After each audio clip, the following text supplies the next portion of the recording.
This is 2 Esdras chapter 7. When I had finished speaking these words, the angel who had been sent to me on the former nights was sent to me again. And he said to me,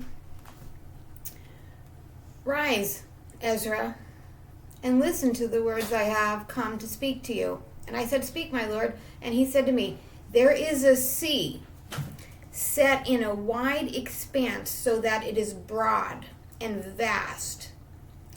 But it has an entrance set in a narrow place so that it is like a river. If anyone then wishes to reach the sea, to look at it or to navigate it, how can he come to the broad part unless he passes through the narrow part?" Another example, there is a city built and set on a plain, and it is full of all good things. But the entrance to it is narrow and set in a precipitous place, so that there is fire on the right hand and deep water on the left.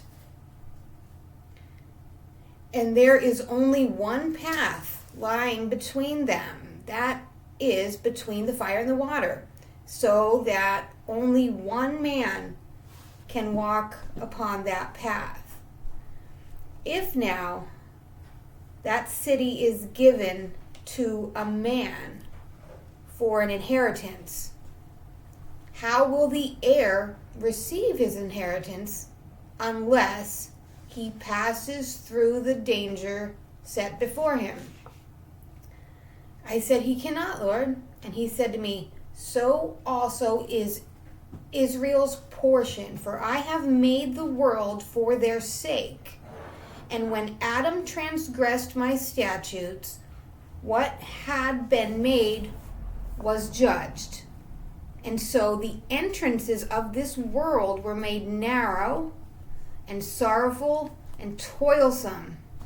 There are few and evil, full of dangers, and involved in great hardships. But the entrances of the greater world are broad and safe and really yield the fruit of immortality. Therefore, unless the living pass through the difficult and vain experiences, they can never receive those things which have been reserved for them. But now, why are you disturbed, seeing that you are to perish? And why are you moved, seeing you are mortal? Why have you not considered in your mind what is to come, rather than what is now present?"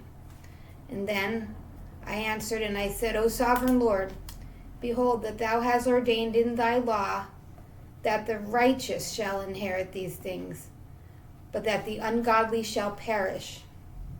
That righteous, therefore, can endure difficult circumstances while hoping for easier ones. But those who have done wickedly have suffered the difficult circumstances and will not see the easier ones." And he said to me, "You are not a better judge than God or wiser than the Most High. Let many perish who are now living, rather than that the law of God which is set for them be disregarded. For God strictly commanded those who came into the world when they came, what they should do to live, and what they should observe to avoid punishment. Nevertheless, they were not obedient and spoke against him. They devised for themselves vain thoughts and proposed to themselves wicked frauds. They even declared that the Most High does not exist, and they ignored his ways. They scorned his law, denied his covenants, and have been unfaithful to his statutes and have not performed his works. Therefore, Ezra, empty things are for the empty, and full things are for the full.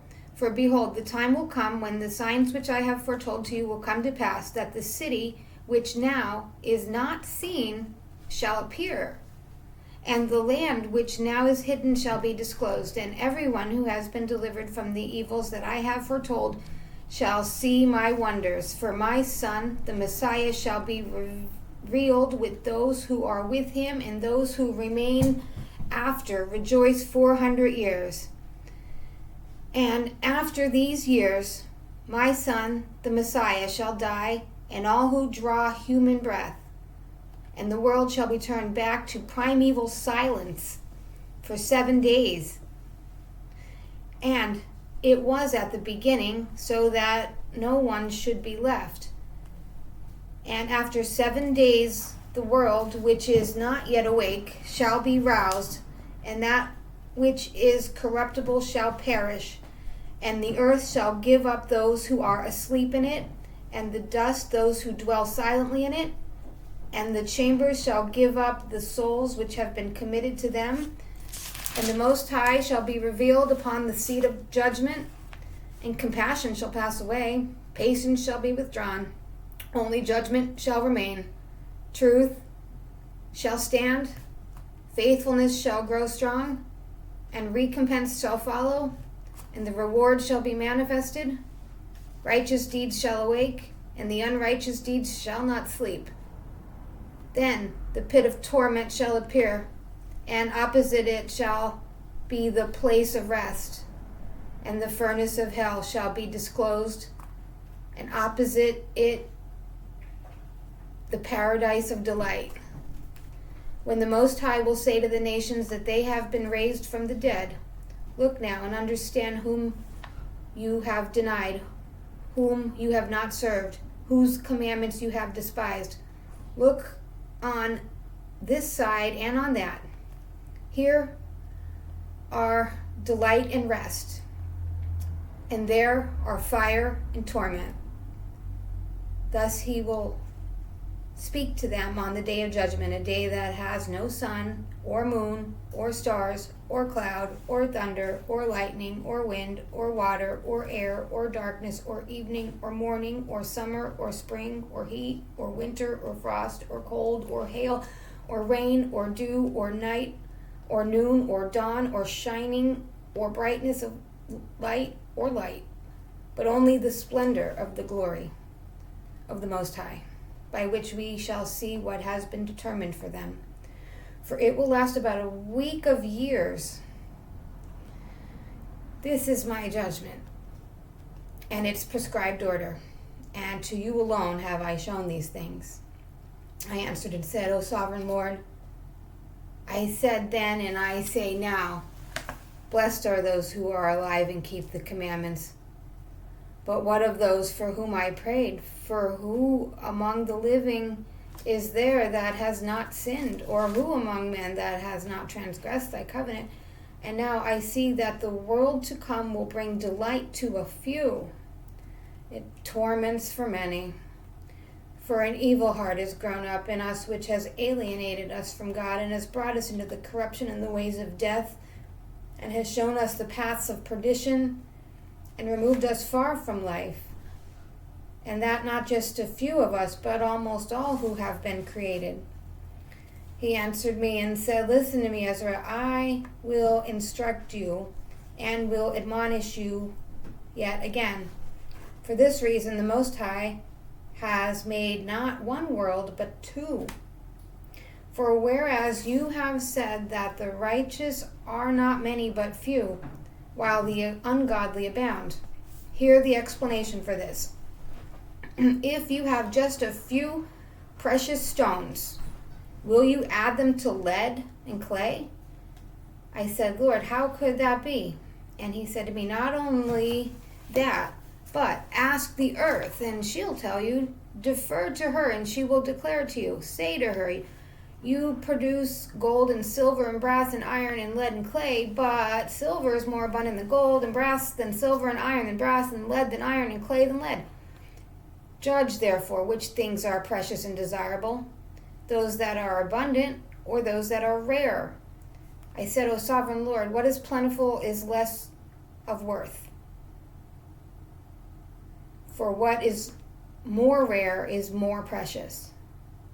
He answered me and said, weigh within yourselves What have you thought? For he who has what is hard to get rejoices more than he who has what is plentiful. So will be the judgment which I have promised, for I will rejoice over the few who shall be saved, because it is they who have made my glory to prevail now, and through them my name has now been honored. And I will not grieve over the multitude of those who perish, for it is they who are now like a mist, and are similar to a flame and smoke. They are set on fire and burn hotly and are extinguished. I replied and said, O earth, what have you brought forth? If the mind is made out of the dust like the other created things.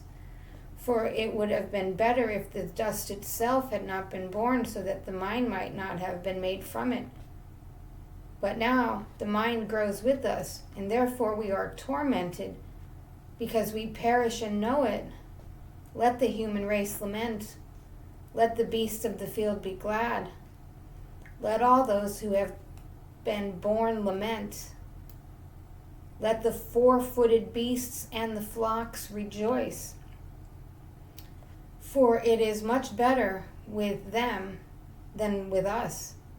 For they do not look for judgment, nor do they know any torment or salvation promised to them after death. For what does it profit us that we shall be preserved alive, but cruelly tormented? For all who have been born are involved in iniquities. They are full of sins and burdened with transgressions. And if we were not to come into judgment after death, perhaps it would have been better for us. He answered me and said, When the Most High has made the world and Adam and all who have come from him, he first prepared the judgment and the things that pertain to the judgment. And now understand from your own words, for you have said that the mind grows with us. For this reason, therefore, those who dwell on earth shall be tormented, because though they had understanding, they committed iniquity. And though they received the commandments, they did not keep them. And though they obtained the law, they dealt unfaithfully with what they received. What then will they have to say in the judgment? Or how will they answer in the last times? For how long the time is that the Most High has been patient with those who inhabit the world, and not for their sake, but because of the times which he has foreordained. I answered and I said, If I have found favor in thy sight, O Lord, show this also to thy servant, whether after death, as soon as every one of us yields up his soul, we shall be kept in rest until those times comes when thou wilt renew the creation, or whether we shall be tormented at once. He answered me and said, I will show you that also. But don't be associated with those who have shown scorn, nor number yourselves among those who are tormented. For you have a treasure of works laid up with the Most High. But it will not be shown to you until the last times. Now, concerning the death, the teaching is, when the decisive decree has gone forth from the Most High that a man shall die, and the spirit leaves the body to return again to him who gave it. First of all, it adores the glory of the Most High. And if it is one of those who have shown scorn and have not kept the way of the Most High, and who have despised the law, and who have hated those who fear God, such spirits shall not enter into habitations, but shall immediately wander about in torment, ever grieving and sad in 7 ways. The first way, because they have scorned the law of the Most High. The second way, because they cannot now make a good repentance that they may live. The third way, they shall see the reward laid up for those who have trusted the covenants of the Most High. The fourth way, they shall consider the torment laid up for themselves in the last days. The fifth way, they shall see how the habitations of the others are guarded by angels in a profound quiet. The sixth way, they shall see how some of them will pass over in torments. The seventh way, which is worse than all the ways that have been mentioned, because they shall utterly waste away in confusion and be consumed with shame, and shall wither with fear at the seeing the glory of the Most High, before whom they sinned while they were alive, and before whom they are to be judged in the last times. Now this is the order of those who have kept the ways of the Most High, when they shall be separated from their mortal body. During the time that they lived in it, they laboriously served the Most High, and withstood danger at every hour, that they might keep the law of the lawgiver perfectly. Therefore this is the teaching concerning them. First of all, they shall see with great joy the glory of him who receives them, for they shall have rest in 7 orders. The first order, because they have striven with great effort to overcome the evil which was formed with them, that it might not lead them astray from life into death. The second order, because they see the perplexity in which the souls of the ungodly wander, and the punishment that awaits them.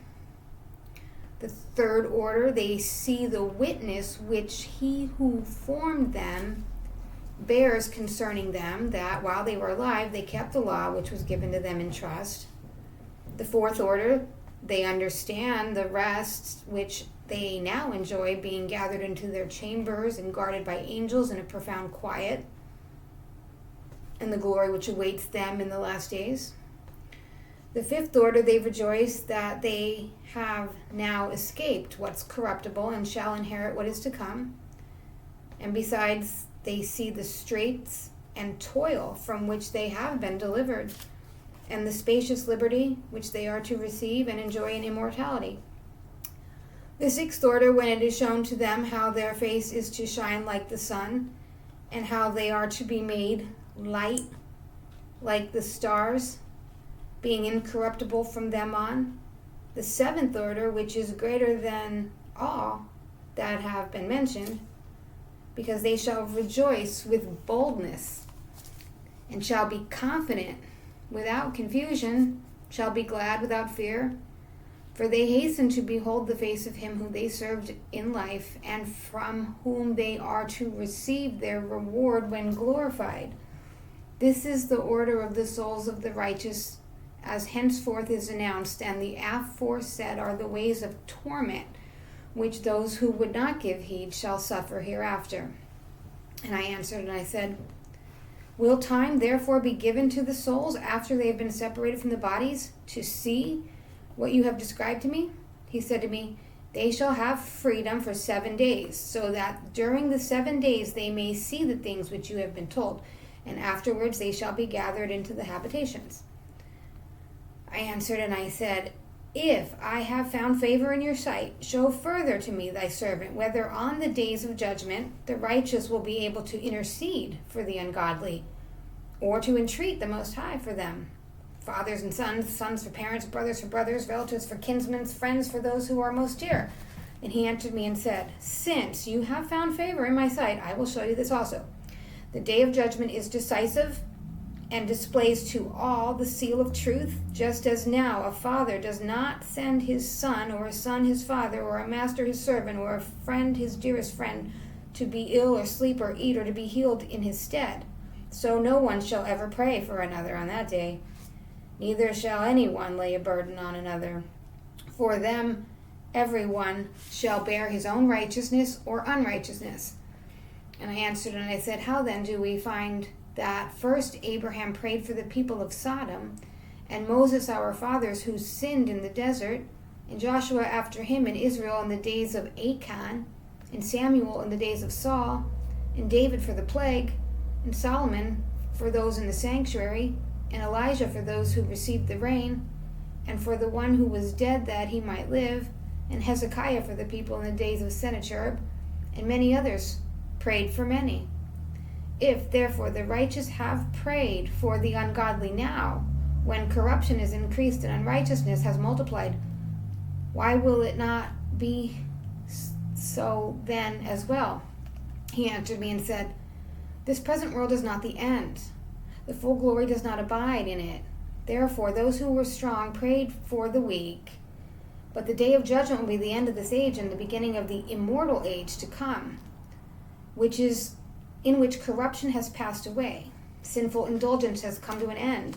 Unbelief has been cut off, and righteousness has increased, and the truth has appeared. Therefore, no one will then be able to have mercy on him who has been condemned in the judgment, or to harm him who is victorious. And I answered and said, this is my first and last word, that it would have been better if the earth had not been produced, or Adam, or else when it had produced him and restrained him from sinning. For what good is it to all that they live in sorrow now and expect punishment after death? O Adam, what have you done? For though it was you who sinned, the fall was not yours alone, it's ours also who are your descendants. For what good is it to us if an eternal age has been promised to us, but we have done deeds that bring death? And what good is it that an everlasting hope has been promised to us, but we have miserably failed? Or that safe and healthful habitations have been reserved for us, but we have lived wickedly? Or that the glory of the Most High will defend those who have led a pure life, but we have walked in the most wicked ways? Or that a paradise shall be revealed, whose fruit remains unspoiled, and which are abundance and healing, but we shall not enter it, because we have lived in unseemly places? Or that the faces of those who practice self-control shine more than the stars, but our faces shall be blacker than darkness? For while we lived and committed iniquity, we did not consider what we should suffer after death. He answered and said, this is the meaning of the contest which every man who is born on earth shall wage, that if he is defeated, he shall suffer what you have said, but if he is victorious, he shall receive what I have said.